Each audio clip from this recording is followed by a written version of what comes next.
All right, ladies and gentlemen, we're going to finish this unit with lesson 2.8. We're going to round and estimate with decimals.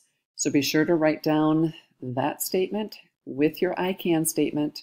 I can round and estimate decimal numbers. This will come in handy when you are out shopping, trust me.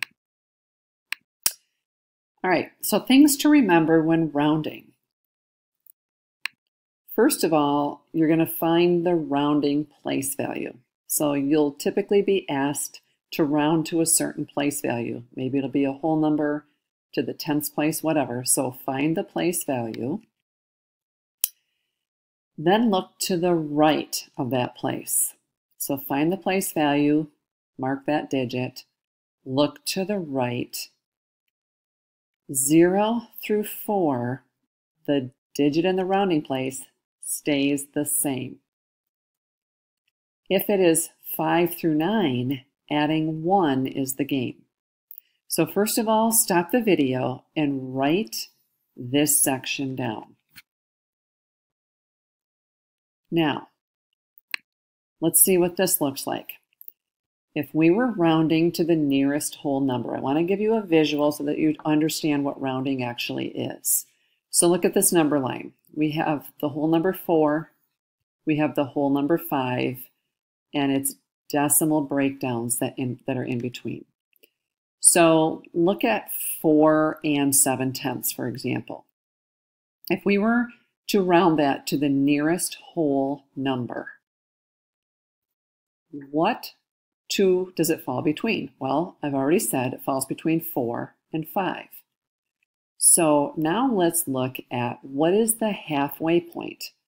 The number that's exactly halfway between 4 and 5 is 4 and 5/10. So we can see that 4 and 7/10 is closer to what?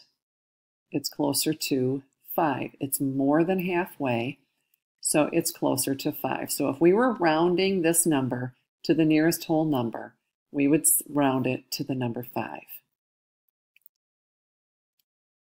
So let's look at this one. What if we were rounding to the nearest tenth?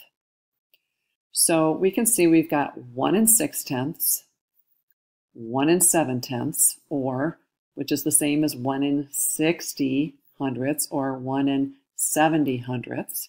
So if you were given the number 1 and 62 hundredths and had to round it to the nearest tenth,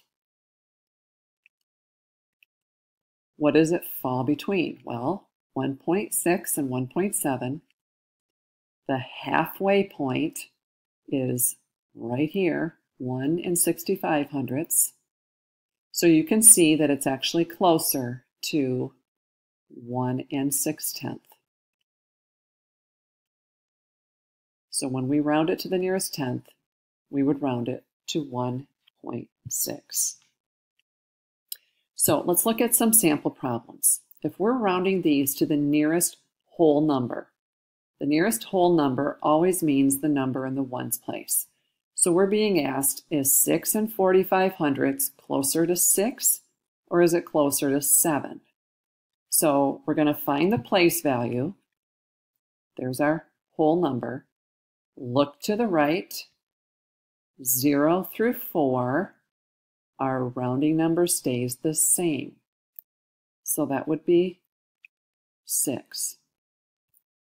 Let's round this one to the nearest whole number. That would be the ones place. Is that 7 going to stay a 7 or become an 8?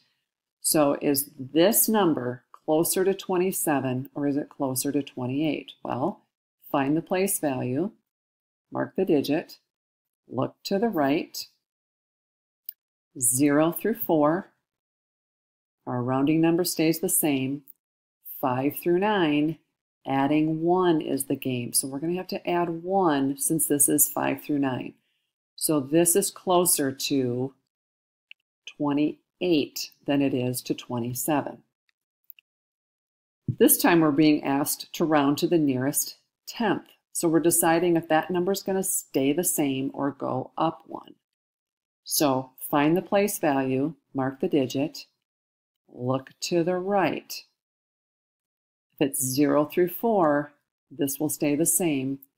5 through 9, adding 1 is the game. Since that's a 6, we're going to have to add 1. So that 4 is going to become a 5. In this example, find the place value. We have a 0 in the 10th place. Look to the right. 0 through 4, our rounding digit stays the same. So this is actually closer to 9.0. If it makes you feel better, you can turn all the numbers into zeros. It still means the same thing. So now let's round to the nearest hundredth. Tenths, hundredths. So find the place value, mark the digit, look to the right. 0 through 4, the digit stays the same. 5 through 9, adding 1 is the game. This is a 7, that's 5 through 9, so we're going to have to add 1. So everything to the left is left alone. The 6 in the hundredths place becomes a 7, and this that turns to 0, which means we don't need to write it. Now you could put a 0 there if you wanted to, but you don't have to. So let's round this to the nearest hundredth. Find the place value, mark the digit, look to the right. 0 through 4, the digit stays the same. So we're going to keep the 9, the 1. This 9 stays the same. This one becomes 0, which isn't necessary, but you could write it on there if you wanted to. So now here's where this comes in handy. If we're out shopping and we want to see if we have enough money for something, for example, we can use this estimating or rounding to find sums and differences. So $15.78, I know 78 cents is higher than 50, so this is closer to $16. That 7 is going to bring my 5 up to a 6. $34.23, if I'm rounding and figuring, well, is that closer to 34 or 35? I look at my place value, look to the right, that's smaller than 5, so that's closer to $34, and then I can easily add them up and know that I'm going to need about $50 to buy those two items. The same is true with subtraction. So is this closer to $23 or 24? Since this number to the right is a 4, that's closer to 23. Is this closer to $9 or $10? I look to the right. The 7 means that 9 is going to move up 1 to a 10. 23 minus 10 gives me $13. So that's how we can use rounding to estimate in our head. So here are some practice problems. Notice that with numbers 1 and 2, you're going to be rounding to the nearest tenth. So find the place value, mark the digit, look to the right. So you should have all the rounding rules written down in your math notebook, or you can go back to the front of the video. Use the video, your notes, or both, rounding to the nearest tenth, then to the nearest hundredth, and then in the last one, you're going to round these first. I don't want the exact answer here. I want you to estimate by rounding. Same with this one.